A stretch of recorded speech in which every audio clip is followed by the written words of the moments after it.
money, it just can be stressful any time of year, but it's like heightened during the holidays.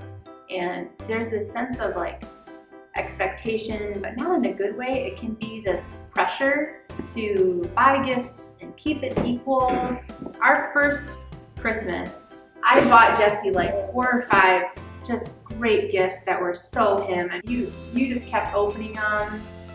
And I'm just like, oh, because it was just highlighted how bad I did. First Christmas after marriage, and in my mind, I intended to do really well, but it's Christmas Eve at like 2 o'clock, and I'm like, oh crap, like 3 hours later, we're opening gifts. Okay, I roll down to Walmart, because that's what they got in small town South Dakota, to Walmart, and I'm just like going through aisles, and I'm like, what is Brianne like? She likes to cook.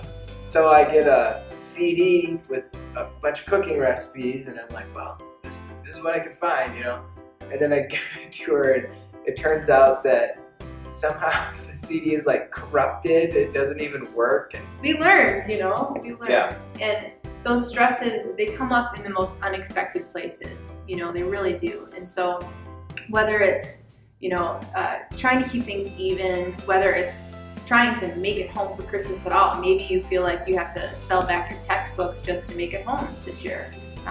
Maybe it's just the pressure of having everything look nice and putting on a good front because you live in a beautiful place surrounded with beautiful people with high expectations. It's like our culture is to kind of pretend about money and not be real. Our culture sort of allows us to do that a lot of times through debt too.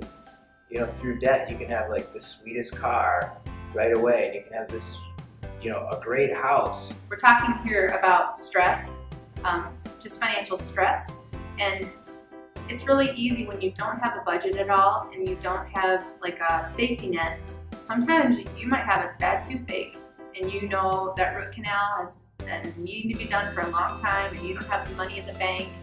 And then all of a sudden your tires, you get a flat tire, you get some nail in the road. If you're feeling just financially stressed and in a pinch, a tangible step is focus, all your energies on just one thing. Don't try to do everything. Don't try to save for retirement, save for a college for a kid, buy a new car. Don't try to do everything. Just do one thing. And the simple start is step 1 is get a small emergency fund in the bank, $1,000. So when you have a blown out tire and your tooth is hurting at the same time, there's some money there, so it's like, okay, I can just take care of that. But to get step 1, don't try to do everything, just focus on one thing. And then you can go on to further steps from there. So now that you know what tangible step to start with, if you haven't already, the question for today is, what is stressful for you financially?